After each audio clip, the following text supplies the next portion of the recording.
All right, Chris Peaks here this morning and this man needs no introduction. He's one of my favorite radio personalities out there. I'm here with Michael Hart. Michael, thanks, man, for this opportunity to get to talk to you. Absolutely, Chris. Looking forward to it. Great, man. Hey, so tell me a little bit about Michael Hart, a little background info, what brings you up to the state. You told me he's from New York, right?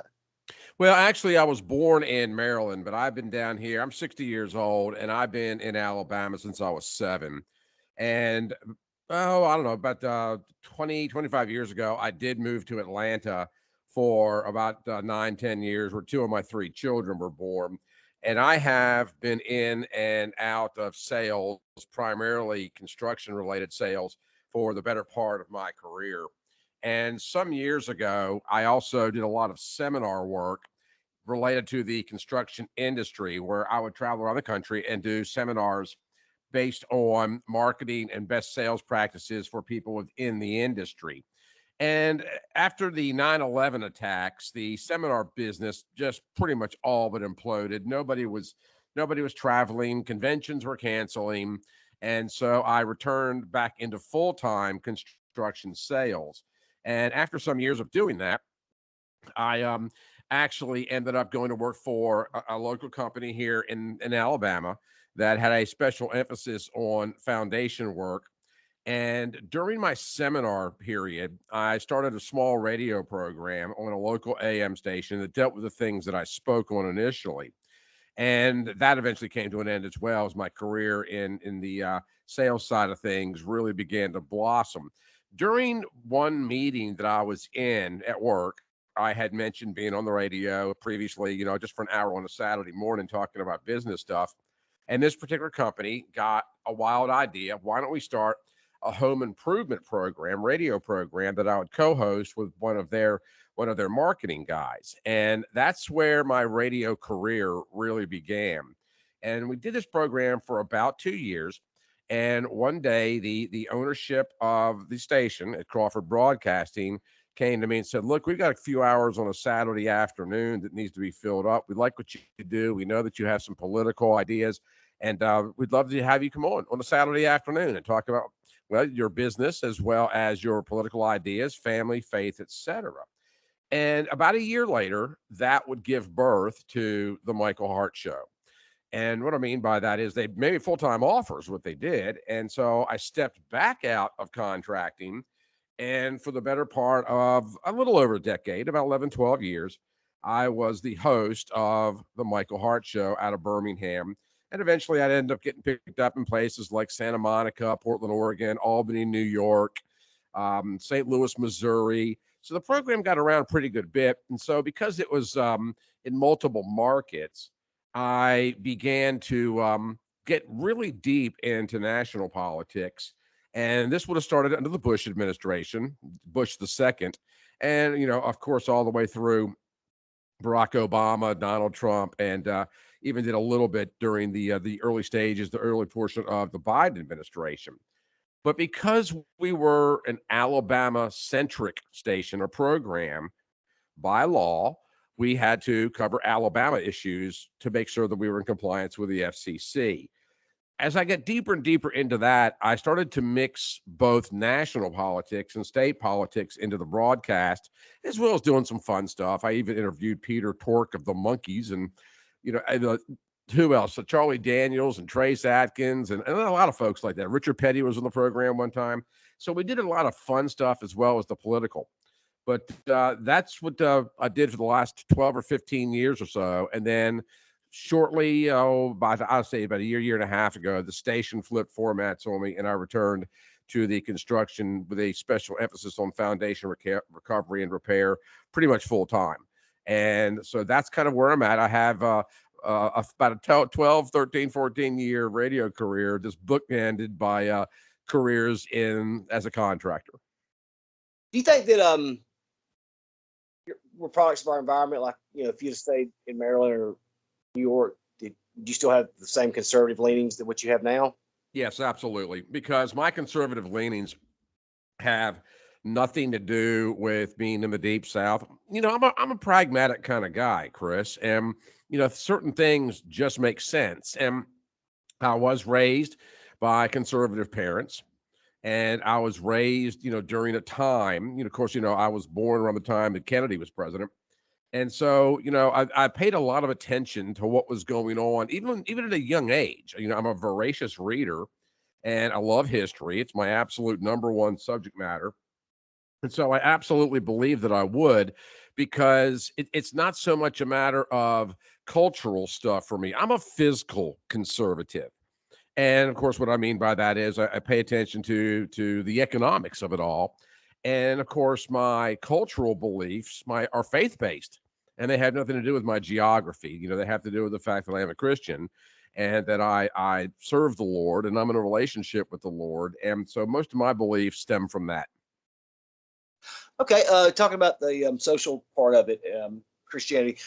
Do you side with the religious right today? How they are? I mean, there's some things that I go along with them with, as far as like trans stuff. I think we're going way too far. That I don't know where the line is, but things like marijuana use, even the gay marriage right stuff. I don't care if two people get married, if that's what they want to call it. What's your thoughts on stuff like that? Well, I can be a little center right on some issues, because I do understand at the end of the day that, of course, we are a fallen world. We're all sinners, and I try to be as non-judgmental about people as I possibly can be, lest I be judged. So where I come down on some of those things, I am obviously opposed to gay marriage, and I'm absolutely undeniably opposed to it in our churches. One of the positions that I take on that is you do have civil unions in America. And with that in mind, if two people want to join together in whatever capacity that looks like in a legal sense, that apparatus is already in place. But my basic thoughts are, I don't want there to be a gay marriage ceremony within a church, because if you really want to be pragmatic about it, when two people get married, there are actually two weddings. There is the wedding that the state recognizes, and then there is the wedding that the Lord recognizes. Now, as you're well aware, in the state of Alabama, the marriage licenses went away a few years ago, so that relationship has changed just a little bit. But at the end of the day, the Lord is never going to honor a gay marriage.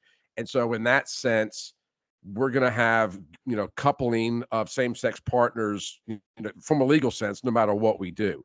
So keep it out of my church, and if you want to marry your cocker spaniel, marry your cocker spaniel, but I'm not going to acknowledge it. As So far as your thing, I'm sorry, your thing is just the wording of it. If there was civil unions and you recognized by the state as far as taxes and that kind of stuff, you don't have a problem with that. No, I don't, because there's really not much that can be done about it. And again, you do have people that have legal partnering, if you will. It's not really uncommon for even siblings to commingle their funds, particularly later in life. And so, from a biblical perspective, I'm adamantly opposed to it. From a legal perspective, I'm more of a live and let live kind of guy, but don't expect me to honor it. Okay. And I'm sorry I cut you off. I didn't mean to use. No, since you had brought up marijuana, I just thought I'd go ahead and touch on that. The reality of it is, with marijuana usage, if you want to look at it as though it was Colorado, obviously, I would be adamantly opposed to dispensaries, to the decriminalization of marijuana. People say, all the time, well, uh, it's not a gateway drug and it doesn't affect people's lives, and alcohol is legal and it's just a plant. Well, I've been pretty vocal about this on my program, because I have a past. I was a rough and tumble kind of guy early on in my days. And people say, oh, when they come up to me with, well, marijuana is not a gateway drug, my response to that was, well, it was for me. And although I didn't go completely off the deep end in my later teen years and early 20s, I did experiment with other things, and that's where I started. And so I'm adamantly opposed to it in that respect, because I've been down that road and I understand. There is a lot of debate, obviously, about medical marijuana. Now, in disclosure, I have a mother who's 80 years old, and she's had multiple cancer treatments. She's very frail. She's fallen multiple times, has had many surgeries on her back, And she does receive medical marijuana. She resides in Florida, and she receives these cannabis gummies from her doctor and under the close supervision of her physician. So I don't support the use or sale of marijuana either publicly or privately. And I also don't support its legalization or, like I said, decriminalization. I do, however, understand that people with certain medical conditions, such as Alzheimer's, ALS, Crohn's disease, epilepsy, seizures, chronic pain, MLS, and the side effects of some cancer treatments, can in fact benefit from the FDA approved cannabinoids, as well as what's called I believe it's a drobitanol, and that's actually marketed under a name by the name of Marinol. So, under the close supervision of a doctor in the form of tablets or gummy bears for the purposes of easing chronic pain, I can support that. Hey, you said something about a gateway drug, and I agree with you. Marijuana is a gateway drug. I had the same reasons what you said. When I was younger, I experimented with other things. But do you feel that our drug laws need to be revamped? I mean, because they seem so draconian. I know people who've messed up, have a possession and get a felony and are ruined for the rest of their life. It seems like we're creating a revolving door for this. Some years ago, as my seminar career was really beginning to take off, I joined an organization called Toastmasters International. Now, Toastmasters teaches you public speaking skills. Matter of fact, until the COVID thing hit, I still attend the Toastmasters meetings.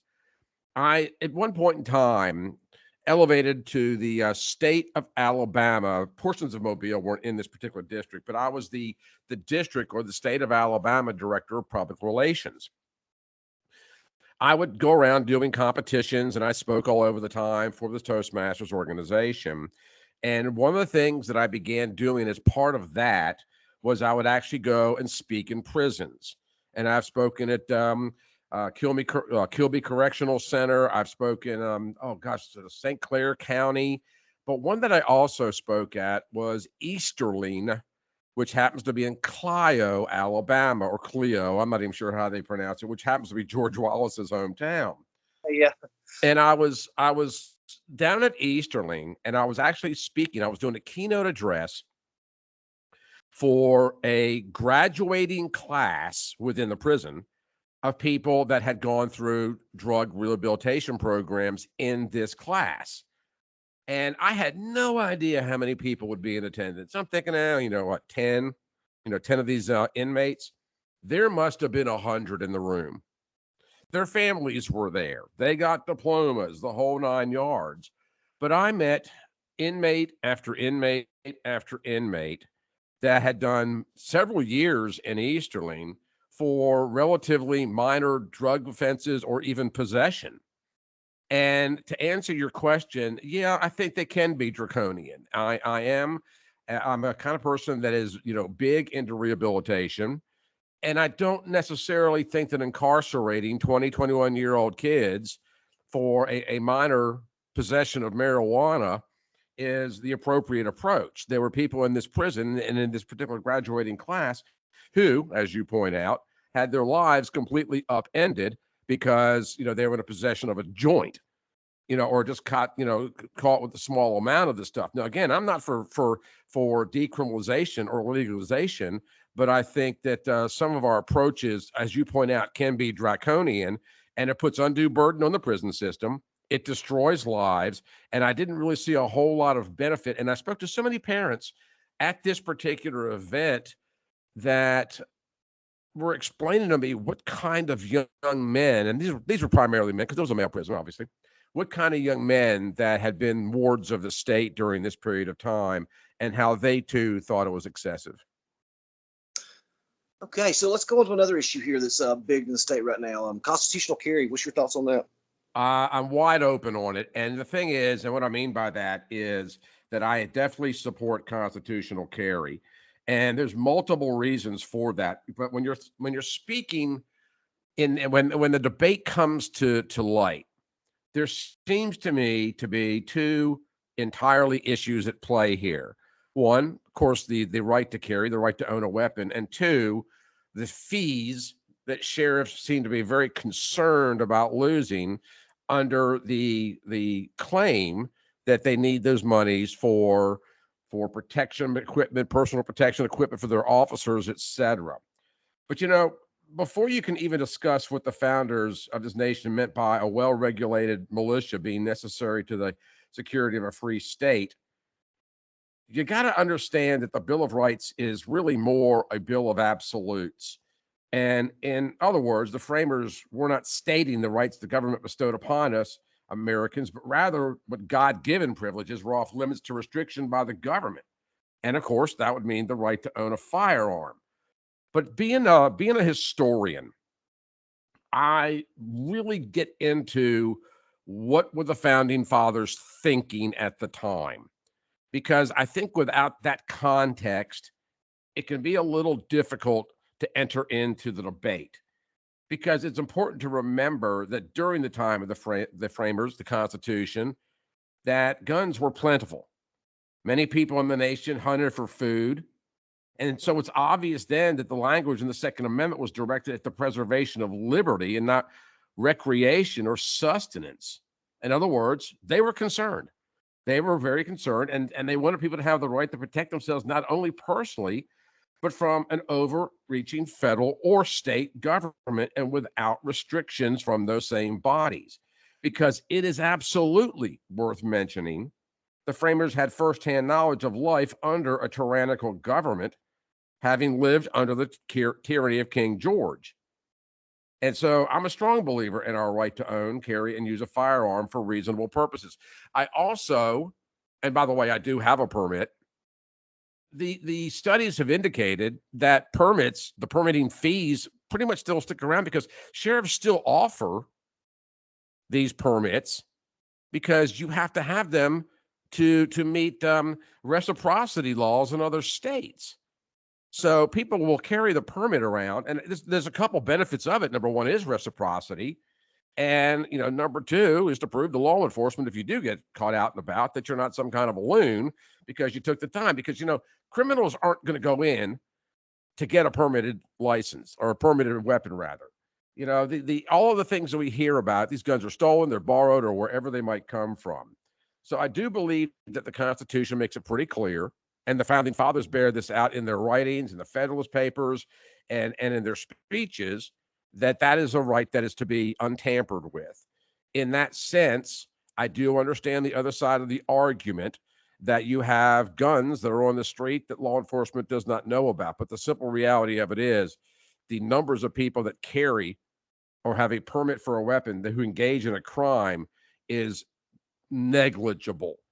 Because at the end of the day, and the argument I think is very valid, criminals don't seek out permits. And it seems to me it's all about the permitting fee.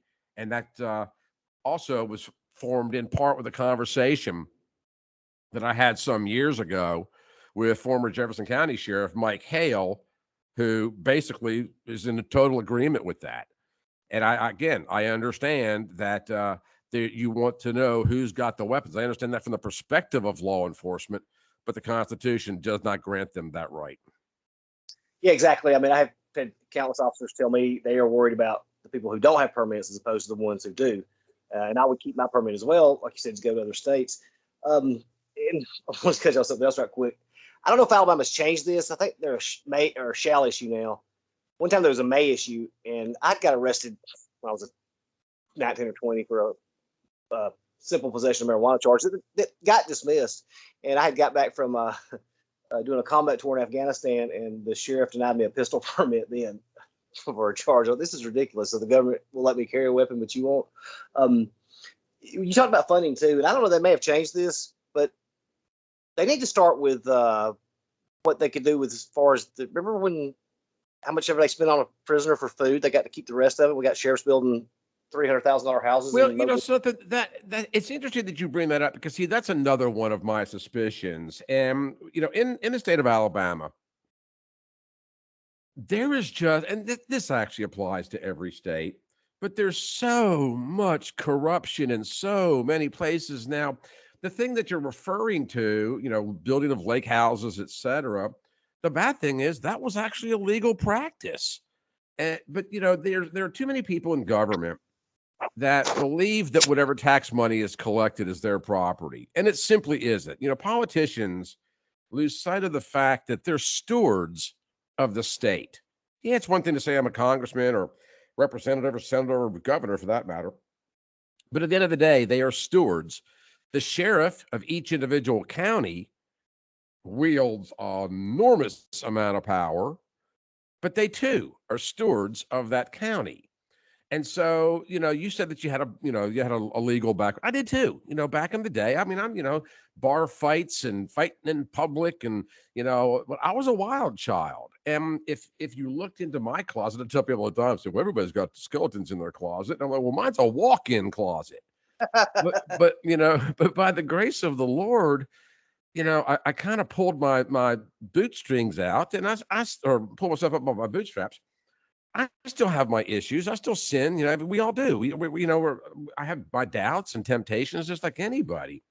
But to have a decision made about your right to personal protection for something that you might have done 20, 25, 30 years ago, because I'm going to tell you something. The Michael Hart of my 20s is not the Michael Hart of my 60s. Exactly. So you mentioned something really good there about the corruption. So what got you saying, hey, I've got to do this now. I've got to run for office. Something's got to be done. The simplest way to put it is this. I have interviewed pretty much everybody.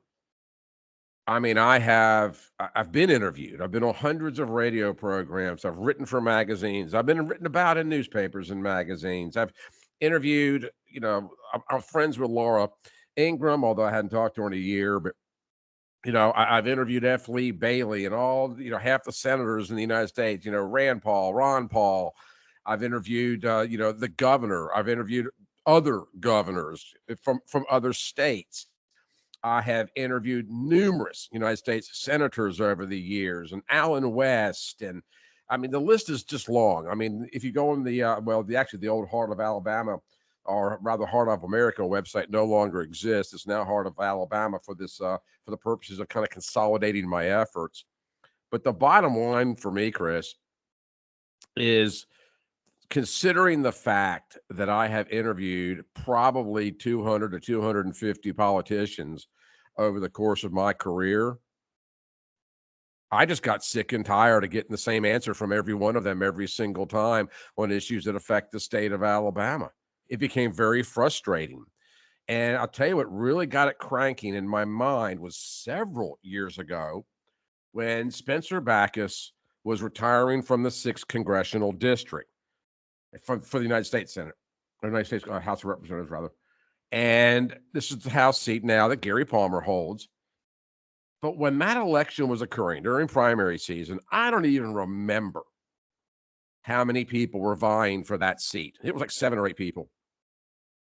Every one of them, every last one of them ran on a platform of I'm going to repeal Obamacare.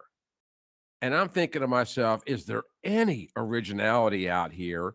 Why should I vote for this candidate over that candidate if both of you are saying the exact same things? And this translates into Montgomery as well. We have an issue that the United States of America is not a democracy. We are a representative republic. This also carries over into the state of Alabama. We have representative form of government. That's why we have Senate and House districts. There are too many people that run for office in the state of Alabama that run on platforms that they would never have the opportunity to affect. And when I hear somebody that wants to go to the Alabama State House and they're talking about fighting back against China, it just drives me nuts. It absolutely drives me nuts. Now, I understand voting on legislation that might have some effect on how the state might do a business dealing with a Chinese-based firm.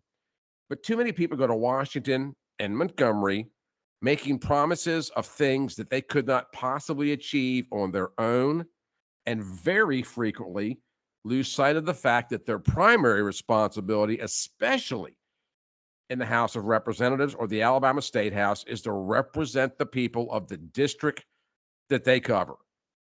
In the meantime, it becomes a big giant cocktail party where here we are decades later with some of the worst education numbers in the country.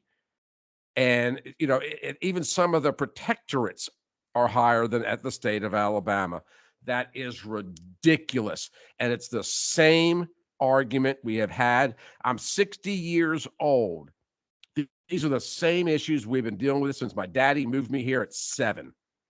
And I'm just to the point where after talking to one politician after the other that say the same things to me, there was actually, I forgot who it was, quite frankly, but it was a candidate for county coroner, one of the counties, and you'll have to pardon me, I really don't remember, but this particular candidate was running on a pro-Trump platform as a coroner.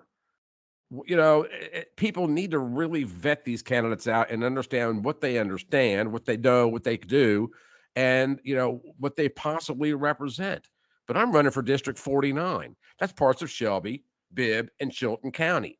My job is to go to Montgomery and represent the interests of the people within that district. And there's just too many people that simply do not understand that. And it's all about power and prestige for them. And after 10 or 15 years of covering these kind of people, my frustration hit a boiling point. And I thought, you know what? I'm going to take a swing at this because I am sick and tired of being sick and tired. It's funny that you said that. I was in Elmore County a few years ago helping a candidate run for office, and the people who run for the 2nd congressional district down there, if they said, I'm a Trump Republican once, they said it 50 times, and I'm thinking, I like Trump, I voted for him, but he's not a deity. I don't know how this is developed, but I got so sick of hearing that. You made another good point too about politicians saying the same thing. It seems like everyone has the same generic catchphrases. We even talked about this. I'm a pro-Christian. I'm pro-guns. I'm going to do away with Roe v. Wade. And until the Supreme Court rules on stuff like that, they're not going to. You can't do anything about it. How have they developed all in this, like a robo message that they're splitting out? I mean, this is the same thing. Yeah, it is. And I had said, kind of tongue in cheek, to a group a couple of weeks ago that, in full disclosure, yes, I am a Christian. I am a conservative. I also, I own several guns. I have chickens. I own a pontoon boat. And I once stood next to a split rail fence. I mean, what are we talking about here? And then what really kind of gets to me is when people say, well, I'm a Christian and I have Alabama values. What does that even mean?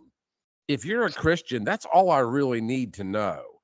And there, the last time I checked, there's no list out there of Alabama values. People value different things. Now, I know what they're trying to convey, but they're not conveying it in a way that makes any sense, because there are people in this state that have different viewpoints, and those are viewpoints, and I'm not talking about the woke crowd or the liberals. Some of their ideas, they have proven over time that their ideology is it's a failing ideology. It's an ideology of despair and desperation, and quite frankly, heavy-handed government and high taxation. We've seen that. Now, the Republicans have tax issues as well, and that's something else I want to take a look at. But, at the end of the day, they do say the same thing day in and day out. And you know why they do it? Do you want to know why they do it? Because they don't know what the job is. The House of Representatives, or the State House, these are budgetary bodies. These are the bodies that are in charge of the money. Now, yeah, they're going to vote on other things. Of course they are. Constitutional carry being an example. But, when you really break it down, there are too many people that want to go to Montgomery or DC that don't even really understand the job qualifications. And so, in short of that, they hit these hot button trigger issues. I'm going to support our right to own firearms. I'm going to do away with abortion. I'm going to do this. I'm going to do that, without realizing that they're also part of a very large legislative body. There's 105 districts in Alabama alone for the House. You're going to be working in concert with other people that are there for the common good of the state of Alabama. But, this notion of, I've been all over the state talking to farmers and going to the factories, and I hear what they say. Well, really? Because every other politician's done the same thing for the last 50 years, and nothing's changed there either. You mentioned something else too about us falling below the or protectorates. I mean, I think it was like 52nd in dental care out there. I was like, how did we fall this far behind? And it's not like we don't have the funds that we should be paying for this stuff. What is the problem down there? I mean, are we just that eat up with corruption? Because we're missing all kind of money every time you look around, from the COVID, the prisons. What is going on down there? I think some of it's corruption. I think a lot of it's also just misappropriations of funds. You have, back when Siegelman was governor, there was a lot of discussion about the lottery at that point in time. And then it was discovered that within the lottery bill, there was some kind, and I'm paraphrasing this, but there was some kind of allowance that individual senators could be afforded up to $50,000 worth of funds for their pet projects in their respective districts. That has nothing to do with gambling. And it's the same thing with the gas tax. We tax people in the state of Alabama for the purposes of the maintenance of government and infrastructure. That money needs to be spent there and not on these idiotic and oftentimes archaic pet projects, a road to a hunting club, for example, or any one of a number of other projects that the state engages in that, really and truly has no business being done. And then you look at things like the sewer system debacle in Jefferson County, and the bond initiatives that fell flat on the face and cost the state tens of millions of dollars. There are people down there that don't know what they're doing. They don't really care that much. And again, they're there for the purposes of their own power and prestige and notoriety and benefits or whatever it is they're down there for. But we have incompetence, and people, and this kind of really irks me. And when you say you're a conservative, that's an economic philosophy. Now, don't get me wrong. I'm not talking about the cultural aspect of it, but people hear conservative. I hear this all the time. I'm a conservative. I'm pro-life. I'm pro-Second Amendment. I'm anti-gay marriage. Great. You didn't say nothing about the money. You didn't say nothing about the budgets. You talk about lowering taxes, but that's also kind of a bland statement. Where? And so they don't really understand the economics of it all. They don't understand the importance of the budgetary process, or even, for example, the state auditor's office. How many people in the state of Alabama even knew we had an auditor? And what do? But, we spend money on things that I just don't find appropriate. How many people know that the state of Alabama owns a beach house down near Fort Morgan? And it's a nice beach house. I've actually walked my dog right past it. It's a beautiful facility. What are we doing with a beach house? It's mind-numbing the things we spend money on. We just don't have people because, at the end of the day, it's not their money. They have no skin in the game outside of the taxes that they themselves pay. And so you have all this money that just kind of falls to the wayside or falls through the cracks. And then people in the state of Alabama continue to get taxed over and over and over again, which at the end of the day is a big part of why we have discussions about the lottery, to raise money for education. And that rarely works out that way. As you mentioned that, I voted against that lottery just for that reason, is because they promised 80% of it or something, whatever. High number was going to go all for education. And then when you look at it, it was like a tree that was broken down and money going everywhere. And I was like, I remember when they said a lottery, not this lottery. I'm not necessarily opposed to the lottery. I'm opposed to the way they want to administer a lottery.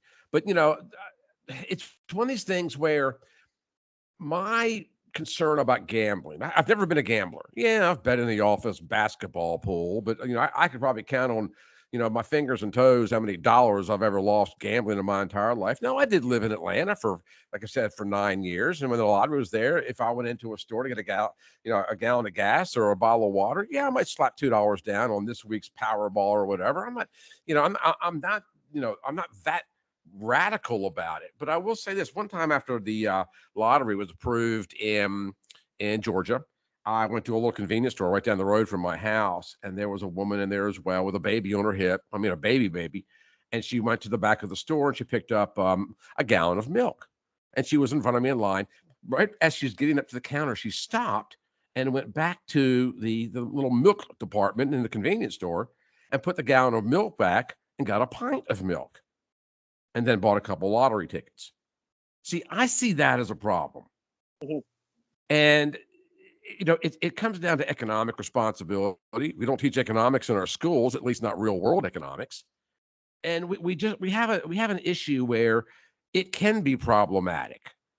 But at the end of the day, the whole gambling thing it's kind of weird to me because we have pari-mutuel betting in the state. And of course, you've got the was it the place down towards Atmore or whatever it's called, a couple casinos that are around here as well. And so you have all of this emotional angst over a lottery, but it coexists with casino gambling and pari-mutuel betting. This comes down to who's making the money and why do they want to keep it out of here? Why in the world do you have lobbying groups from Mississippi fighting a lottery in Alabama? Well, anybody with half of a brain can figure that out. So, but using gambling as a form of revenue building, adamantly opposed to it. However, I would not necessarily be opposed to it being put to a vote by the voters. Because I'll tell you something else too. Representatives and senators have a responsibility to do the bidding of their constituents. They are not there to be the arbiters of their behaviors. You cannot legislate behavior. We learned that with prohibition. But what we do need to do, if we really want to live in America or Alabama, if we really want to live a constitutional life, then we must lead with liberty. And too many people do not understand that beyond the Pledge of Allegiance. Wow, great line. You said something about Texas a while ago. I got looking at some of the stuff the legislature's doing. They passed some kind of tax for an eyebrow tax for salons that do eyebrows. They put a $250 a year licenses fee on that, and a $200 a year tax. Well, what? Yeah. I mean, you're killing people with that kind of stuff. I mean, Well, you probably don't know this. Maybe you do because you seem like you're really, really politically astute. This tax is now it's now defunct. It no longer exists. But did you know that? And they were sending out letters years ago. This was kind of funny because I got one myself. But the state of Alabama had a law at one point in time, and it wasn't but 7 or 8 years ago, that if you, for example, went to Panama City, Destin, it doesn't matter, out of the state, and let's say you go down to the beach and you forgot your beach blanket, and you bought a beach blanket in Florida. If you brought that beach blanket back to Alabama, you were supposed to pay sales tax on it. no, I did not know that. Absolutely. That law, and what happened with it, I want to say it was the Birmingham News that finally helped put that thing out, because what happened was there was a letter that was being sent out. I think it was from the state. It was some kind of state agency that was basically saying it was a phishing letter, and I'm saying PHIS. But it was a phishing letter basically saying, if you've been out of the state, you better report that stuff on your tax returns right now, because we know what you did. It kind of read, of course, I'm paraphrasing, but it kind of read that way. And I thought that was the funniest thing in the world, because it's like, how do they know I went to Georgia, and bought a chair? I mean, it's just stuff like that. But yeah, in the state of Alabama, if you brought something from another state into this state, for years it was that way. You were supposed to pay taxes on it. On top of that, another one is if you work for a company that gives you a company cell phone, and you got to bear in mind, back in the day, in the early days of cell phones, there was no such thing as unlimited data. Right. But you used that cell phone to call your wife, your girlfriend, or order a pizza. You were supposed to calculate the time you used that phone for personal business, for your personal affairs, assign a value to it and report it as income. Luckily, that no longer exists either. Thanks. Yesterday, Brent Woodall gave me a press release and cut a little bit out of it last night. I don't know if you got a chance to see it. What the Public Service Commission, they're always saying we're giving money back from the general fund. They're not getting any money from the general fund. It's what funds them. It all comes from the utility companies they regulate. So when they get that money back, they're having pet projects done in North Alabama that's not even up under them because they're under the TVA. They're doing a hidden tax on people of Alabama, and we didn't even realize it.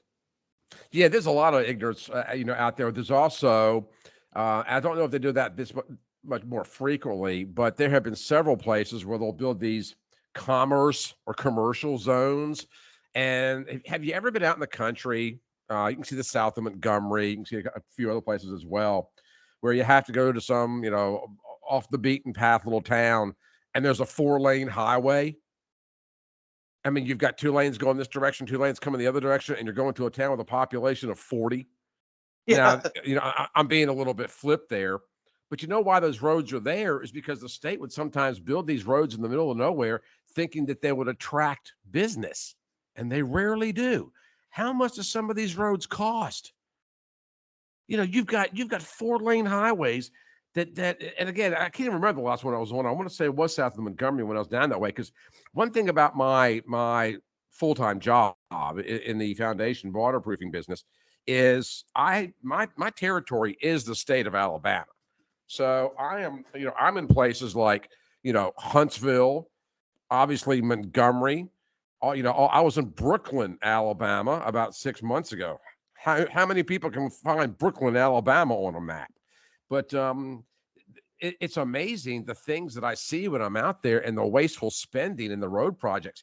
And then you're talking about, road construction. Why in the world am I driving on a paved road out in the middle of some county somewhere that probably has 100 cars a day on it? In the meantime, I got potholes on 65 going through Birmingham that just about rattle my teeth out every time I go through town. There's just too much pet going on in Alabama. You mentioned something earlier. We're talking about parties. I tell people sometimes the Democratic Party is what it's what defines me as conservative. When I was growing up here in Alabama, and even the National Party wasn't like this. Bill Clinton today couldn't get the Democratic nomination because he's too conservative. What happened to the Democratic Party where they're kowtowing to 0.5% of the population, like with the trans groups? What happened here? Believe it or not, the wokeism is somewhat tied to the immigration policy. The Democrat Party, they've always been the party of dependency. That's what they do. And they obviously are, pro no immigration policy because they want people to come to the United States for the purposes of voting. But they are masterful at reaching out to special interest groups such as the gay community, the transgender. I mean, how many transgender people do we have in this country? I mean, you got to put a decimal point and a couple zeros before you can even start counting. Yeah. But it's a matter of if you can assimilate these smaller special interest groups and get them up under your political tent, so to speak, then you own them as a voter for life. You are now touching into their emotional connections as opposed to their pragmatic political ones.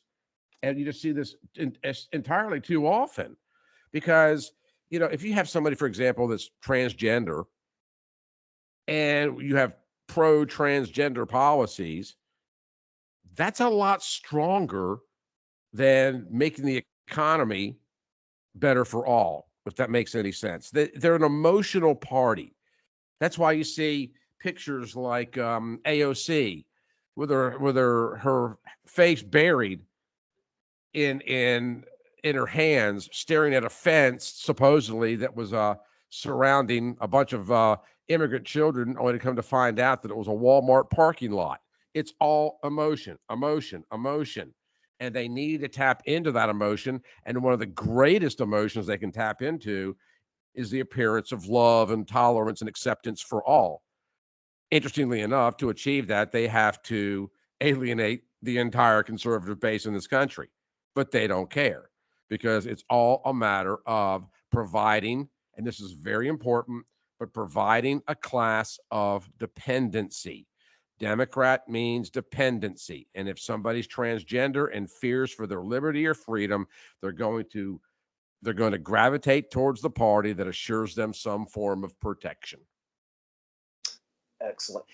We talked about this other subject a while back. I want to touch on what has happened to men in society. It seems like they're not men anymore. I remember we had that thing about when Carly Ferrona stepped in front of Cruz. I remember one time when this guy was arguing, and I had a girlfriend at the time. She tries to step in, and I said, "Hey, look, men are talking right now." Okay, it seems like we don't have men anymore.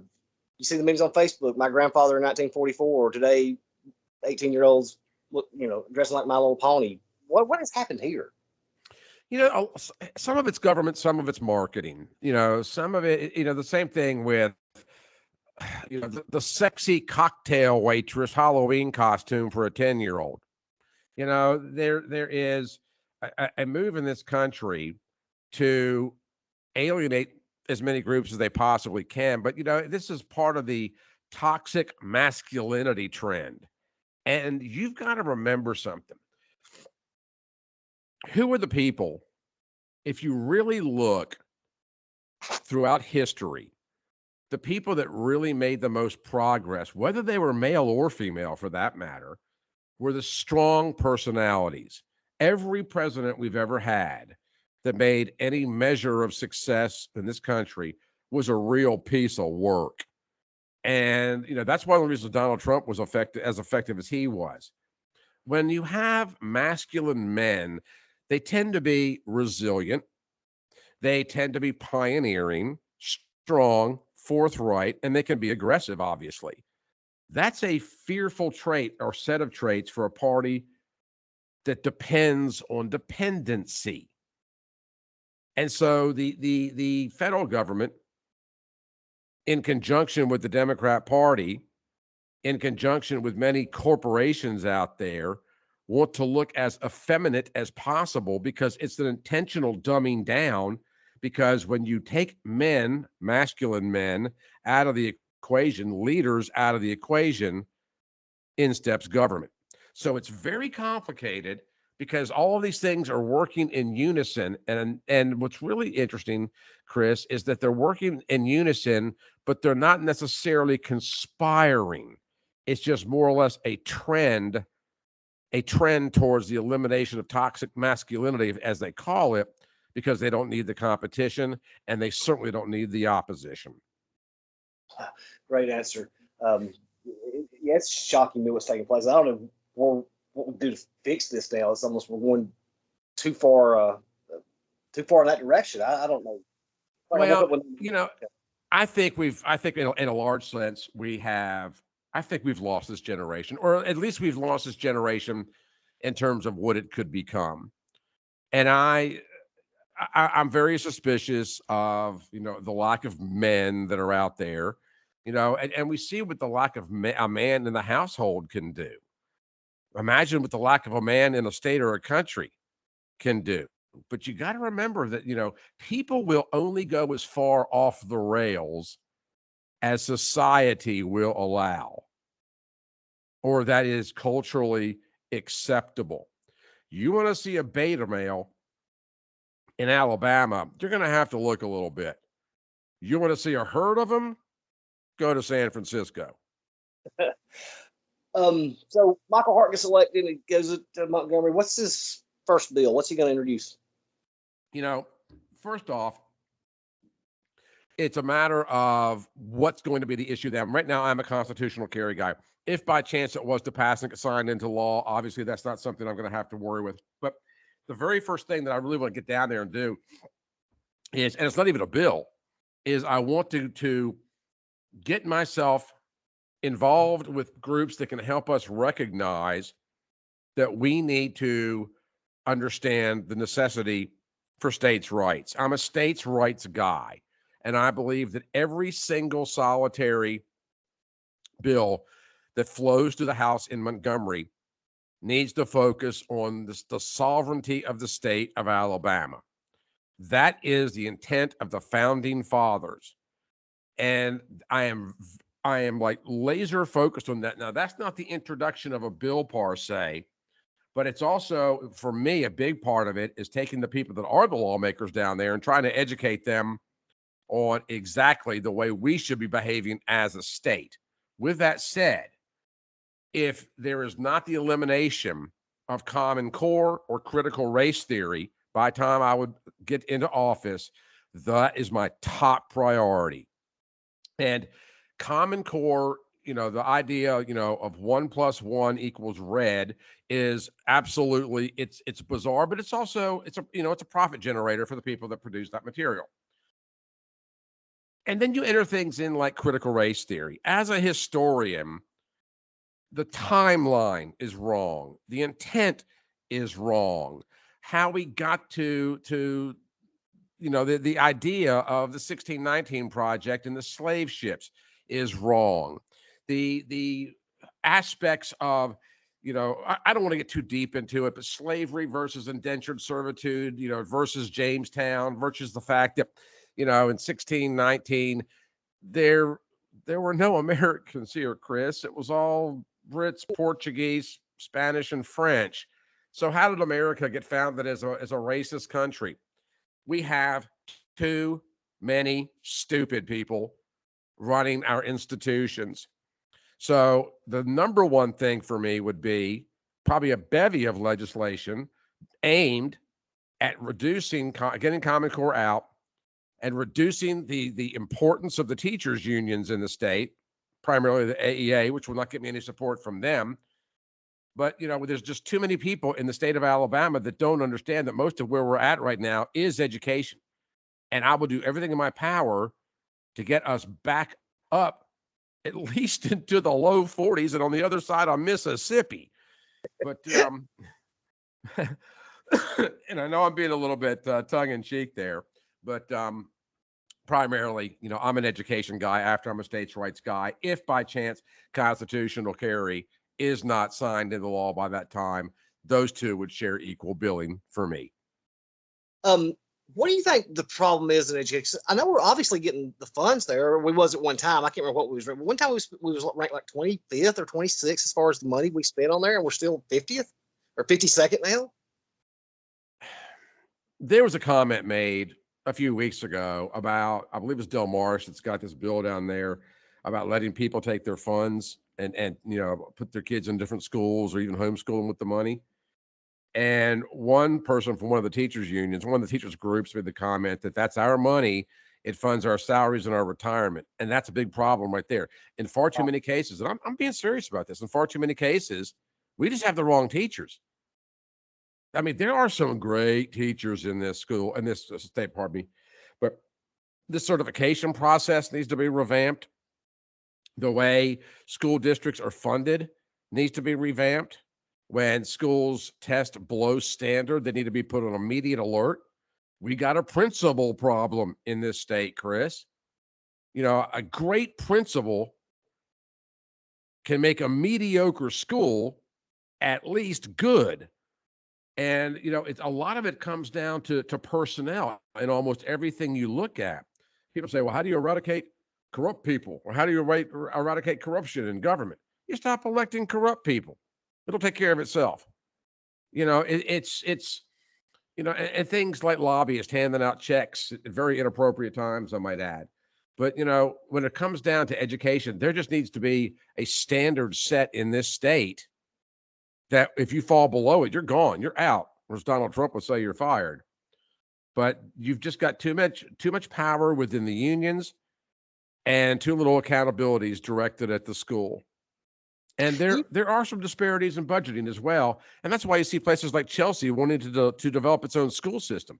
They're opting out of a broken system. You mentioned something really good right there, electing people over. It seems like the people in the state of Alabama, once they get that we never vote anybody out. I mean, they're in there for 50 and 60 years. I mean, are voters just not paying attention, or they just Absolutely not. Absolutely not. And I have bemoaned that for years. Let me tell you something. You want to hear a funny? Oh yeah. This happened when Tim James was running for governor before. Bentley was on the ticket. No, this is the primary. Right. Bentley was on the ticket. Bradley Byrne was on the ticket. This was when Terry Sewell was going up against Sheila Smoot. And you're going to think I'm kidding about this, but I got a witness. His name is Steve West. He was my producer. We pulled the ballot out for that primary, and I honestly do not remember what year it was, so you'll have to pardon me. But it was the time. Okay, it was when Bentley got elected the first time. In that primary season, if you pulled the ballot out, and the Republican primary, actually, I think the Democrat primary was in there too. But anyway, the person who won the primary, or at the very least got the most votes if there was a runoff, was the person at the top of the office in alphabetical order 77% of the time. What I'm telling you is 77% of the time when we did this study, whoever's name was on the top of the primary alphabetically, 77% of the time, they got the most votes. And we went all the way down the ticket. And that's how Terry Sewell, S.E., beat Sheila Smoot, SM. And we have elections in this state where the voters vote on the first name they come to. And you also have people in this state, and this is weird, this is just me, people in this state that will vote on offices that they don't know anything about any of the candidates. They literally toss a coin. If I'm looking at a particular, for example, judge's race on my ballot, and I'm not familiar with either one of the candidates, I skip it. And most people don't do that. Yeah, you're exactly right. Most people don't. I've actually you said that about the one on the voter with the alphabetical order. I did this before. I went in there and voted for the person who was last on that order, just to try to offset it. But I've got to, like you, I'm not going to vote on something I don't know about. That's why I don't think we should be voting on hog farms down in Pickens County. No, you absolutely shouldn't. And the whole home rule thing comes into play here as well. But at the end of the day, you've got to kind of remember, and I know you do, but most people are bored by politics. They're much more concerned with who's going to get the rose, or who's going to get elected, voted off the island, and what's going on with Brian Harson. I mean, we don't pay any attention to the people that are running our lives, and then we have the audacity to go to the supermarket or the gas station and complain about the prices. But most people, they don't connect the dots because they think it's in some cases beyond their control, but it just doesn't interest them. You and I've talked before about people having a very short attention span. They're not going to read long research papers unless they're fascinated by politics. They just don't get immersed in politics. It's something outside of them. It's just like you see these man in the street interviews all the time where people can't tell you who Jack Kennedy was. You ask the average person in your travels today, tomorrow, wherever you go, what House district in Alabama do you live in? I bet 2 out of 10 people get it right. Oh, I bet you're exactly right on that. Hey, you said something a while ago that caught my attention about history and sovereign. So do you believe that, because I'm a big Civil War buff and I love listening to the base, you think that the states are sovereign to the federal government? Absolutely. I do. That was the intent anyway.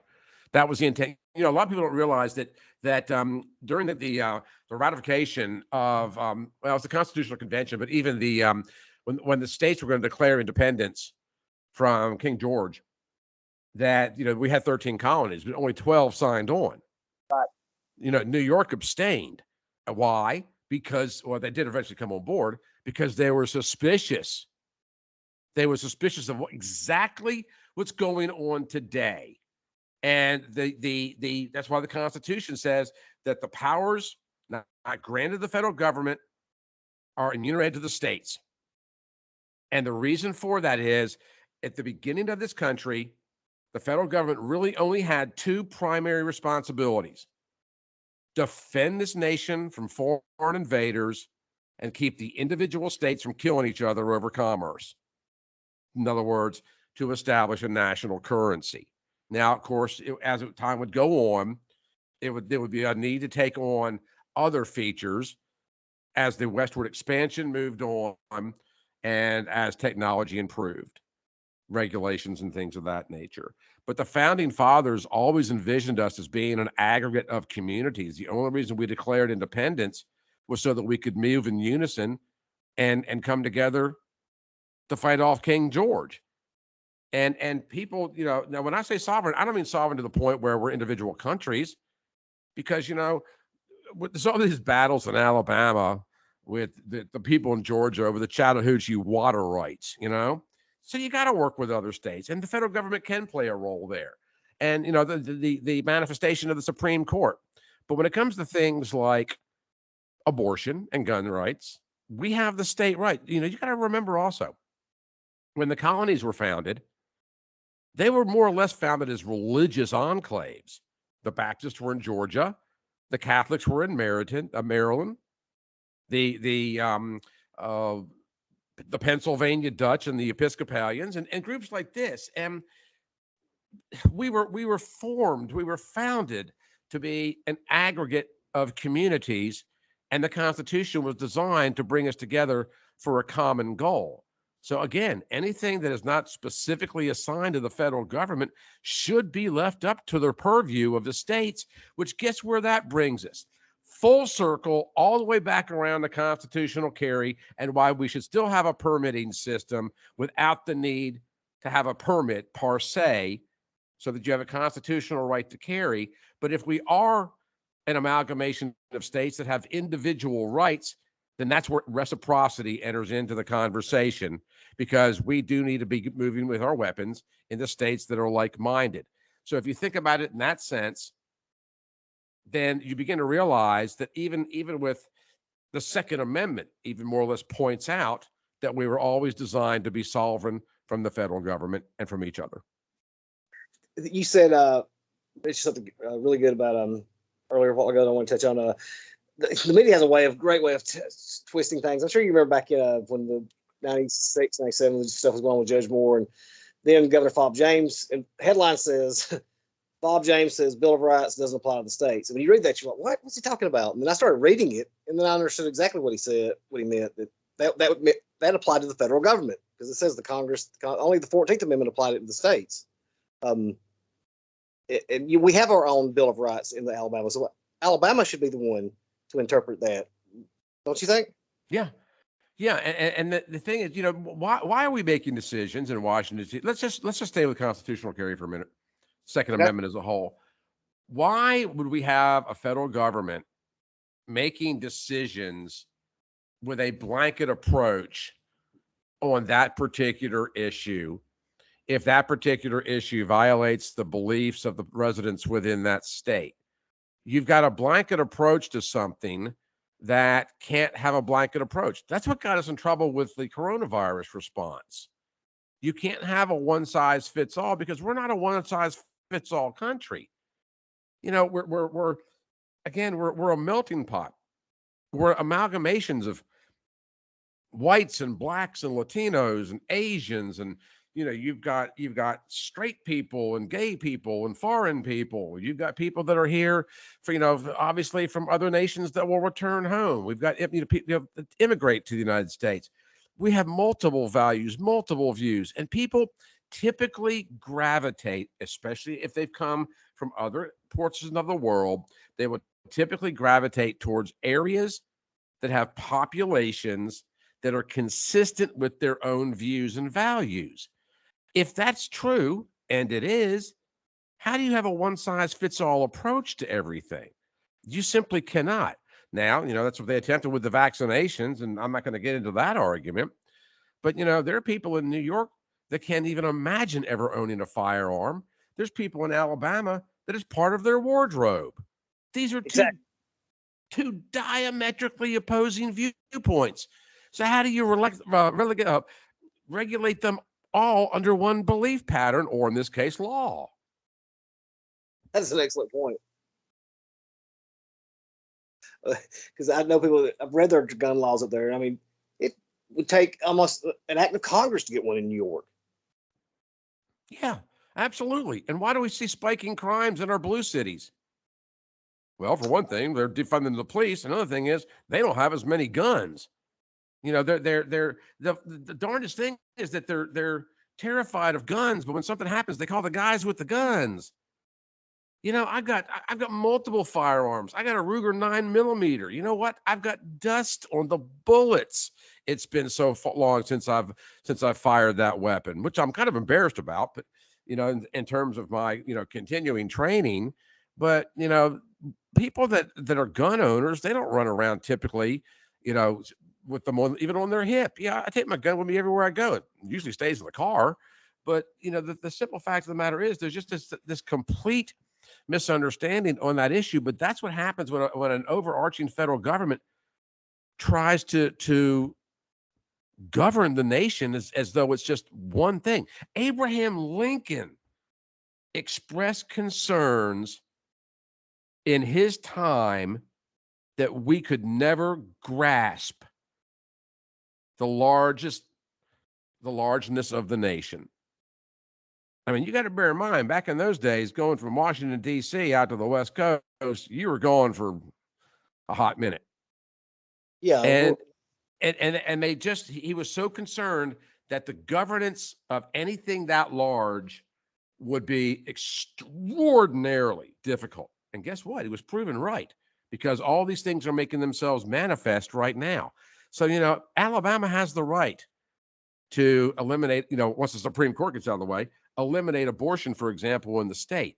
And if you want to have an abortion and it's legal in Georgia, you need to haul your cookies to Georgia and stay there, because we have the right as a sovereign state to determine what this community is. And then we have our sub-communities, our counties. And, we've just lost sight. And there is no truer statement as it relates to politics than all politics is local. And also, since you mentioned it, the media, I was in the media for 15 years. The media is not your friend. The media is a for-profit industry. I'm not talking about what I refer to as the orphan media, such as some people's blogs or small newspapers, or even what you're doing here. I'm talking about the nationally funded corporate media outlets. I'm not even talking about conservative talk radio, but on the large scale, and everybody wants to make a dollar. But these media outlets, they'll say or do anything. And you know something? People often say to me, well, the media is just, it's the marketing arm of the Democrat Party. It is, but not necessarily by design. And I'll tell you why that is. Fear sells. Tragedy sells. Doubt it? Next time you go down the interstate, you see an automobile accident, look how many people slow down to look at it. We're all a bunch of political rubberneckers. And the news media knows if they can scare the living bahoo out of you, you're going to tune into their program. Greta Van Susteren made a career trying to find Natalie Holloway. It's amazing to me. And because there's so much desperation and dependency and fear that comes from the left, the national news media tends to cover them with more veracity because it's more profitable. It's funny to say that. When I was talking to somebody a while back, and they said, well, you're growing followers and views. He said, then you'll be able to start selling advertisements. I said, to who? And they said, to AEA and Alpha and Alabama Power. I was like, they're the ones that fund all the candidates. Yeah. Are they doing their bidding for them? One other question I wanted to ask you about, when you brought it up a while ago, talking about the Confederacy, or we were talking about the Civil War. What's your take on Alabama just passed a bill, I think, of protecting monuments. It seems like right now, in today's time, we're looking at the Civil War in 2022 eyes instead of 1860. Half the world still has slavery. The West African nations still legal, but they're trying to put all the sins of slavery on white Southerners particularly just a few like Robert E. Lee, Jefferson Davis in today's time. And I just think that's totally unfair what they're doing. Well, sure it is. Here's a little news flash for a lot of folks. Not every black in the South was a slave. One of the largest slave plantations in the entire nation was in Louisiana. And it was a sugarcane plantation, and I forgot her name, but it was owned by a black woman and her son. The census of 1860 pointed out there was over 3,000 freed blacks, free blacks in 1860 in New Orleans, Louisiana alone. The slavery narrative is, and that's why CRT is so unbelievably just ridiculous. Was there prejudice? Of course there was. Was there bigotry, slavery, torture? Of course there was. Of course there was. But the narrative is completely wrong. And, and the idea with monuments, anytime you want to replace a government with another, you must first eradicate the one you have. Are you familiar with a woman who was known as Mum Bet? I don't think so. Mum Bet, and she was a slave, and a lot of times you would have slaves that were given slave names. So a lot of people might know her as Elizabeth Freeman. But Mum Bet, she was actually enslaved, and she died, I believe it was in 1830, 1829, something like that. She actually won her freedom in a lawsuit in Mississippi. She sued to be free, and the court recognized it. You see, it wasn't illegal during that period of time. The Supreme Court agreed that all men were created equal, and they freed the woman. Why didn't they just free everybody? Because, well, they're a court, and you didn't appear in front of them. History is full of stories like that, where the narrative is just wrong about what we think we know. And a lot of that's because of the media, and not necessarily they tried to malign it, but they just didn't get it right or didn't take the time to report it. But there's just a lot of bad information out there. But, I invite people out anytime you want to. Google the United States Census of 1860 and see what the numbers really are. Because, same thing with Thomas Jefferson, eliminating the international slave trade almost immediately. But, you got to bear in mind, this was a vast country. It's not like you could just get online and make a phone call or see a TikTok video. You mail a letter, it could take 2 months. So any change that we were going to affect was naturally going to take time. And I'll tell you one last thing. I don't want to rant here, but when the words are uttered, we hold these truths to be self-evident that all men are created equal. He wasn't saying that all men are created equal. He wasn't saying, in the current sense, he was saying, hey, to kind of bring this down into the common vernacular, what he was saying was, hey, y'all, we better get our act together here because all men are created equal. We got some stuff to clean up. The Constitution was lofty, and it was something the founding fathers understood that in part they were going to have to grow into as the new nation began to age, and that the acknowledgement that all men are created equal would lead the way in that belief. You said that about the slave plantations owned by free blacks. The largest one the third largest one in South Carolina was owned by a free black. That was a lot throughout the South. Yeah. So where do we get the whole? When people understand these things, critical race theory dissolves like an Alka-Seltzer. That's a good line. The northern state, there was just as much racism and prejudice that took place in northern states too. I mean, there was not this huge groundswell of abolition. No, you had prejudice anywhere. You had the immigrant Irish that were enslaved. You had Chinese slaves. Now, was it as widespread? No, it wasn't. But you look, here we are in 2022. And we're still dealing with human trafficking issues. You go, I talked about the potholes downtown Birmingham. You go to Pothole Alley over here at Spaghetti Junction, and you're crossing being 20 I-20, one of the heaviest traveled human trafficking corridors in the entire country. And Wow. we're wrapped up on CRT. Wow. I did not realize that. Oh yeah. I didn't know that was that until I really started studying on it a while back. I just thought that was I was like, what? Human trafficking? What are they talking? That couldn't be that big of a deal. That couldn't be that. And I was like, I started reading this. I was like, God, I had no idea this was this big of an issue. Yeah, absolutely. Absolutely. Now the thing is that in case of human trafficking, it's not obvious as, a black man in a field pulling cotton, but it's actually more heinous. Well, yeah, I mean, I had no idea. I was flabbergasted at this. I was like, how is this going on? I mean, I couldn't believe it was going on like that. It just, I was speechless. Yeah.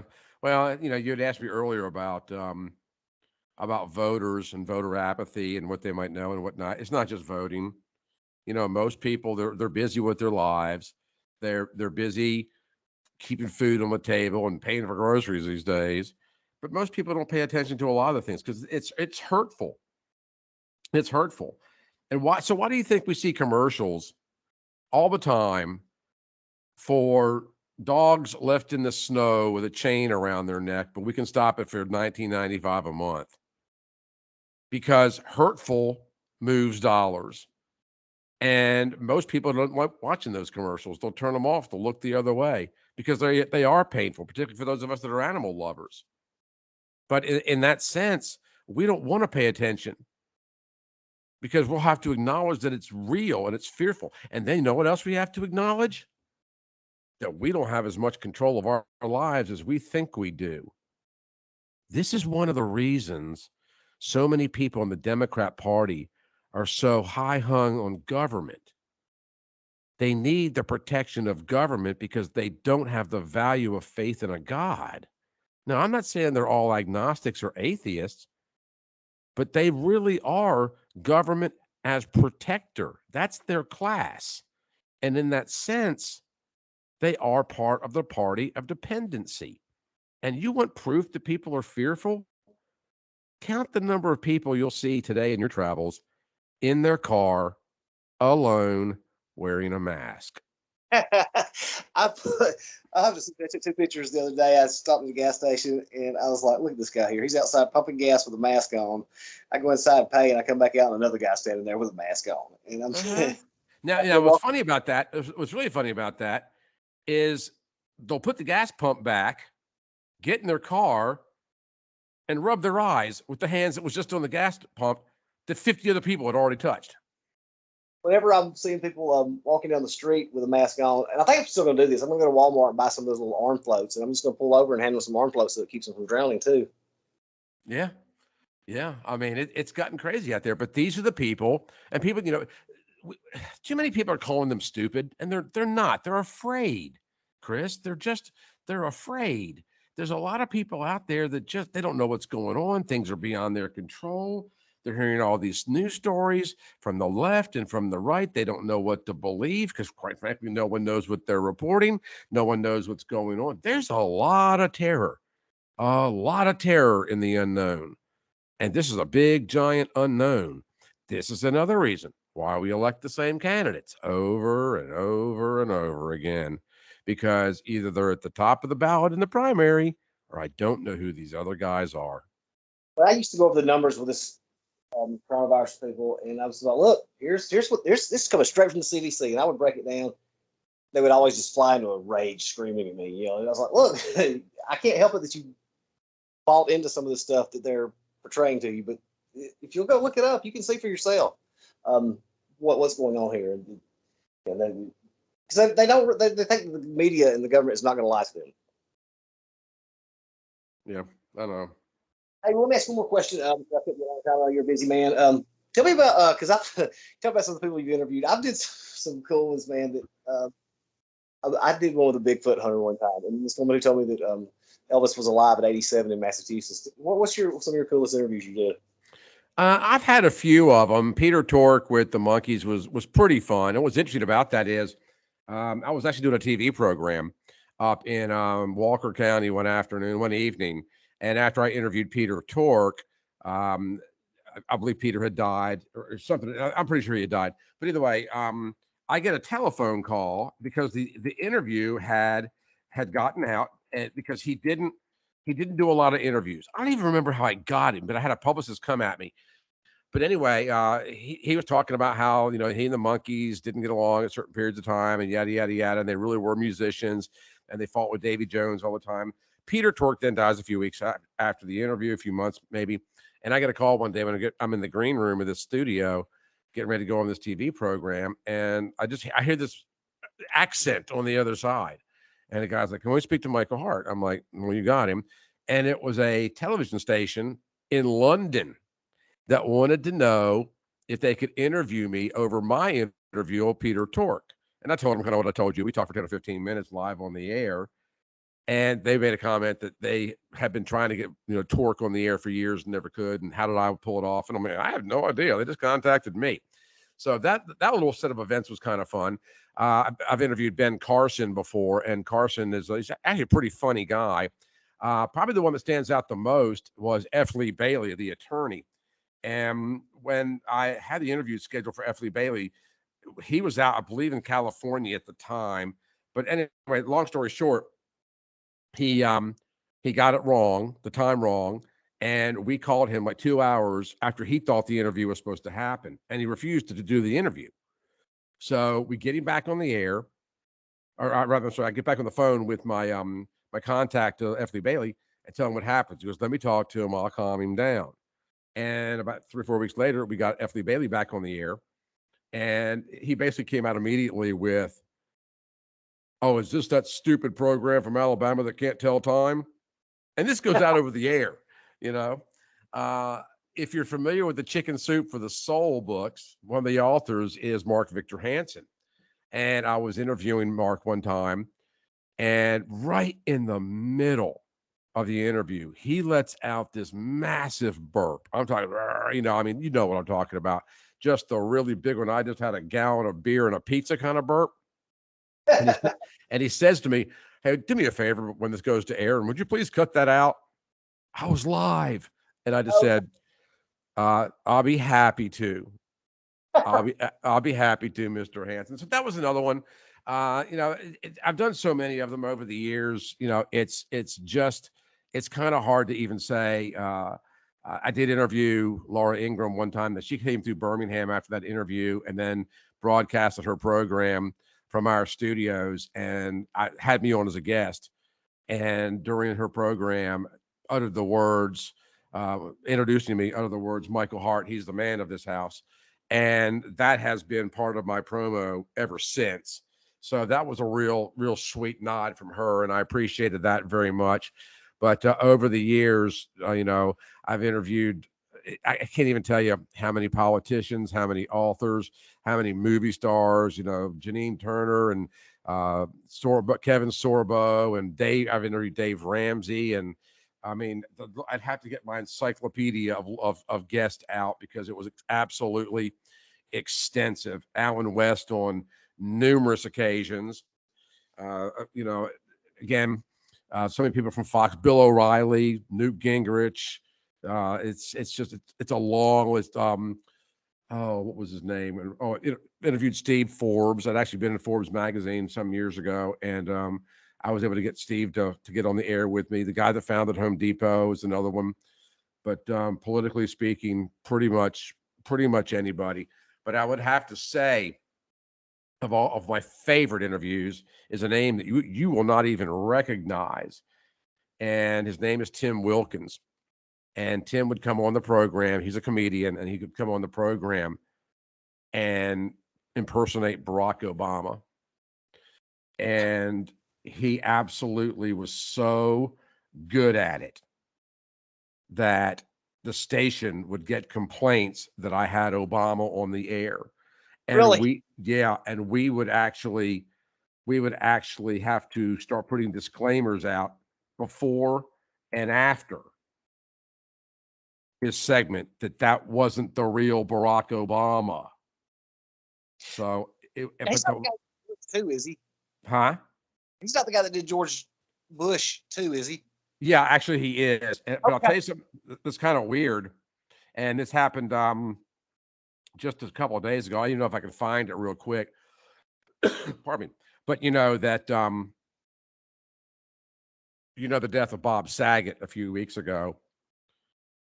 Bob Saget's last text message, or last tweet rather, last Twitter entry was great opening act last night at Tim Wilkins. So it was kind of weird when I ran into that Saget's last public announcement was thanking Tim Williams for being his opening act, Tim Wilkins. But yeah, Tim, he's a Marine. He has an audio called "Laugh Your Abs Off." Just a great. That was a competitive bodybuilder too. He's a mountain of a man, but just a funny guy. And every time he'd come on the program, we would always talk for like an hour afterwards, and he would just have me in stitches. So some pretty good, over the years, some pretty good opportunities to interview some folks and some real forthright folks. And I know we're getting kind of tight on time, but I also interviewed Michael Franzese, who is the son of Sonny Franzese, who was the capo regime of the Colombo crime family. Also interviewed the guy that was Donnie Brasco, the FBI informant, and Joe Pistone is his real name. Pistone is in the witness protection program, but the guy that got me F. Lee Bailey knew how to find him, and he came on the air with us one day. Francis actually hung up on me one interview 3 different times because he thought he was being followed. Also interviewed the daughter, the stepdaughter, that is, of Al Capone. And because I'm a big mafia buff on top of everything else, but some of these people were just beyond fascinating. Oh my God, that is amazing. Yeah, I'm not keeping much longer. I want to say one thing. What's impressed me about you is you take time for the little guys. You don't think you're above anybody else. That we have a lot of these politicians here today. It kind of reminds me of something when I was a kid. The first governor's race I ever kept up with was first statewide race was '86. I was just locked into it, and I was the biggest Bill Baxley fan in the world. And I love the Baxley. Still good friends with him today. I talked to Bill a couple of days ago. I've interviewed him. I'm supposed to go back and talk to him again, but I wrote him a letter. I was like 8 or 9 years old, and told him about what a supporter I was and how I hoped he'd won the governor's race and blah, blah, blah. I was in the summer that year. About 4 days later, something like that. It was like 7:30 or 8 o'clock one morning during the summer, and my parents woke me up and said, "You got a phone call." I'm thinking, who's calling me? So I went and answered the phone, and I said, "Hello," and said, "This Lieutenant Governor Bill Baxley, I received your letter as of yesterday. I just want to thank you for your support, blah, blah, blah." I said, "When I win, I'm going to send the limousine to pick you and your family up and be my guest of honor." And I just thought that was so cool because he could have had his secretary type out a letter and put a stamp on it, but he took the time out to call a kid when you're in the middle of that thing with him and gratting. I just thought that was so genuine of Bill for doing that. And we need more of that today.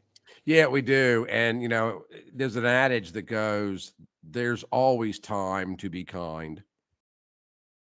That's a great one.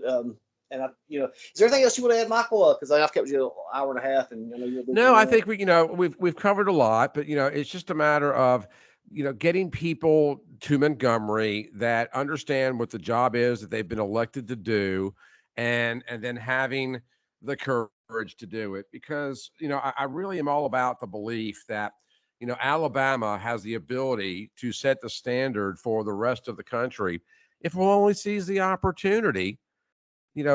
Because we really do have some great people and some wonderful ideas, but we just need to get out of our own way and hold ourselves to a standard that we hadn't previously held ourselves to.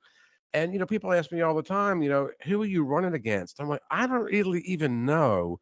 I'm not really running against anything or anybody. I'm running for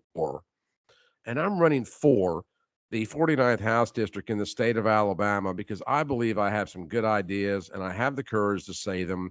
And I think there's some people in Montgomery that really need to be held accountable. And so that we can get away from these 49th and 50th rankings. And we need to put education first in this state. And we need to put it over football immediately. All right. Thanks a lot, Michael. And you headed to the beach today or the lake? I was going to try to, but as my schedule often does, my day has changed. I rarely end up with the day that I started with. So believe it or not, I'm heading over towards the Odenville Leeds area this afternoon to take a look at a building. I was going to be off today and go work on my pontoon boat because, after all, I'm a Christian conservative, right? So of course I've got a pontoon boat, but that's going to have to wait for another day or two. So as soon as we hang up here, going to run out the door and go do some work. All right, thanks, man. We'll talk soon. All right, thanks, Chris.